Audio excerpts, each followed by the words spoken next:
Hi everybody, bienvenue sur cette vidéo. Aujourd'hui, on va parler tout simplement du coronavirus.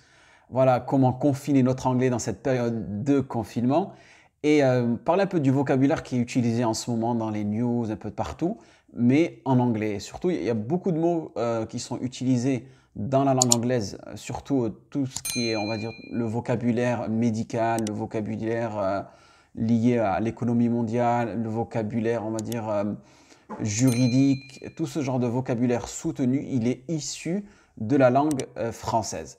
Donc il y a des mots qui se répètent en ce moment dans les informations, comme par exemple Covid-19, la manière qu'on le prononce sur les francophones, alors qu'en anglais ça se dit COVID-19, d'accord?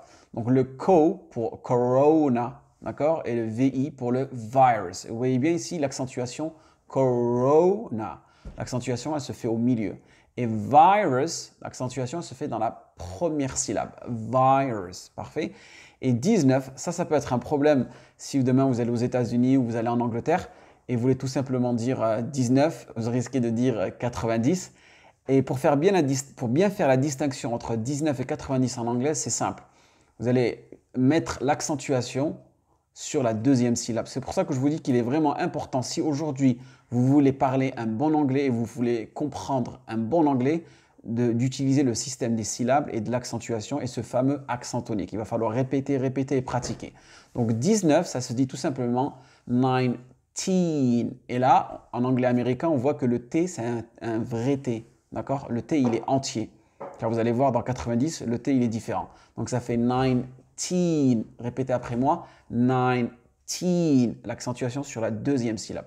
Par contre, 90, l'accentuation va se faire sur la première syllabe. Donc ça va être 90. D'accord? Et le T ici, il devient ce qu'on appelle le flat T. Il devient une sorte de D. Ça, c'est ce qu'on retrouve souvent dans l'accent américain. 90. 90, d'accord? Et l'accentuation, il se fera sur la première syllabe. 90, d'accord? Vous voyez bien la différence? Et à votre avis, le D de COVID, excusez-moi ici, une petite parenthèse, vous voyez bien que le I de Covid, il ne se prononce pas comme un I français. Ça va être le fameux schwa sound. Donc ça va être COVID, vid. Vraiment, ici, la prononciation, elle est super courte. Et le D, tout simplement, c'est pour le mot maladie. Comment on dit ça en français? En anglais, ça se dit disease. Disease. Ça s'écrit D-I-S-E-A-S-E. Mais vous voyez bien qu'ici, le D-I ne se prononce pas comme en français dit. Parce que souvent, j'entends les francophones dire disease. This is a disease. Non, disease. Le D-I, ça fait de. On met le schwa sound. Et l'accentuation, l'accent tonique, il va être sur la deuxième partie de la syllabe. Donc ça fait disease. Répétez après moi. Disease. Disease. Parfait. Donc ça, c'est l'identification de COVID-19. Ensuite, comment est-ce qu'on dit le confinement? Exactement la même orthographe, la même signification en langue anglaise, mais la prononciation elle va être différente. Donc ici, on va faire confinement, d'accord? L'accent tonique il va être au milieu. Et vous voyez bien, je vous donne une petite astuce. À chaque fin de mot en langue anglaise, dès que vous avez M-E-N-T, tout simplement prononcez-le ment, ment, ment, d'accord? Et ça aussi, c'est une technique pour pouvoir prononcer des mots en langue anglaise. Souvent, on a des difficultés avec la dernière syllabe. Sachez que la dernière syllabe en langue anglaise, il n'y aura jamais un accent tonique dessus, il n'y aura jamais d'accentuation. On a tendance à réduire notre son, réduire le rythme de la voix. Donc ça fait confinement, confinement. Répétez après moi, confinement, confinement. We are under confinement. On est sous confinement. Donc voilà, pour le mot confinement. Un autre mot qu'on répète souvent en ce moment aussi, c'est le fait de se ravitailler en quelque chose. Vous avez pu voir dans les magasins, les gens se sont jetés. Voilà, ils ont vidé tous les stocks. Donc, comment vous allez dire ça en anglais? People are stocking up on rice, on beans. Stocking up, ok? Et vous voyez bien ici comment je prononce, je ne dis pas comme un francophone, stocking up, non. Le G, souvent en anglaise, il n'est pas prononcé, d'accord? Et l'accentuation ici va se faire sur la première syllabe, stocking up.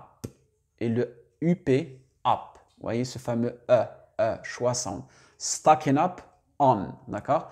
Et vous voyez bien que aussi je fais la liaison. Je dis pas stocking up on, non, stocking up on rice. Stocking up on rice, d'accord? Ça, c'est le fait de se ravitailler en quelque chose. People are stocking up on rice, on food, on water, d'accord? Ça, c'est pour le mot ravitailler. Ensuite, on avait notre mot qu'on entend souvent. None, they shut down non-essential shops. C'est-à-dire ils ont fermé tous les magasins de vêtements, tous les magasins qui ne sont pas de nécessité première. Ils les ont fermés. Shut down, close down. C'est vraiment très, très similaire. To shut down, to close down. Parfait. Et non-essential. Vous voyez bien, essentiel, c'est un mot français. Regardez la prononciation. L'accent tonique qui va se faire juste avant la dernière syllabe. Et une petite astuce aussi, quand vous avez un T-I-A-L en anglais, tout simplement shall, shall. Vous avez beaucoup de mots et vous verrez que la plupart des mots qui finissent par T-I-A-L proviennent du français. D'accord? Donc T-I-A-L, tout simplement, ça fait shall, shall, shall. D'accord? Donc ici, le mot essentiel, ça va être essential, non-essential shops. OK? Essential. Le prochain mot que j'avais sur la liste aussi, voilà, c'est deux mots qu'on a pu entendre. Et dites-moi aussi la différence entre epidemic et pandemic. Parfait? Donc, épidémie et pandémie.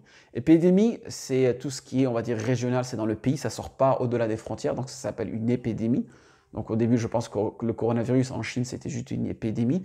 Mais étant donné qu'il est sorti des frontières, il est arrivé dans les continents, c'est devenu une pandémie, d'accord? Donc, en anglais ici, vous voyez bien, regardez, épidémie. Vous voyez, en français, on prononce toutes les voyelles. Alors que ici, en anglais, la prononciation, elle va être super courte. Il va y avoir pas mal de choissantes. C'est-à-dire que les voyelles, elles ne vont pas être prononcées. Donc, ce qui donne ici, epidemic. Epidemic. OK? Epidemic. OK? Donc, l'accentuation, elle se fait sur la syllabe du milieu. Epidemic. Parfait.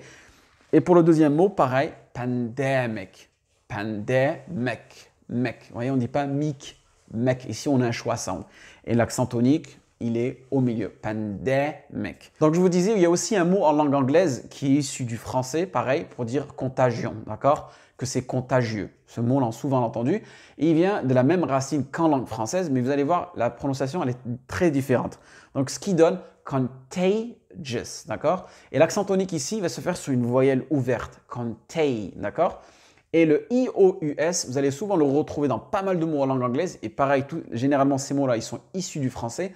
Pour vous faciliter, IOUS, ça fait as, tout simplement, d'accord? C'est des petits raccourcis pour vous faciliter la prononciation en langue anglaise. Donc, ça fait contagious. Donc, l'accent tonique se fait sur le tay. C'est une voyelle ouverte, donc on la prononce pleinement. Et la première syllabe, elle est très, très light, donc ça fait contagious. OK? Donc voilà pour aujourd'hui. N'hésitez pas à vous abonner à la chaîne si vous n'êtes toujours pas abonné. Un petit pouce, likez et faites un petit tour en bas dans la description. Voilà, il y a des PDF offerts, il y a des formations, il y a plein de... Voilà, c'est votre petite caverne d'Alibaba. Vous allez voir, il y a pas mal de petites surprises pour vous. Et je vous dis à une prochaine vidéo and stay in touch. You can never speak a language by just studying it. No matter how much you study, don't learn a language, live a language. Make language learning part of your life. Part of your life.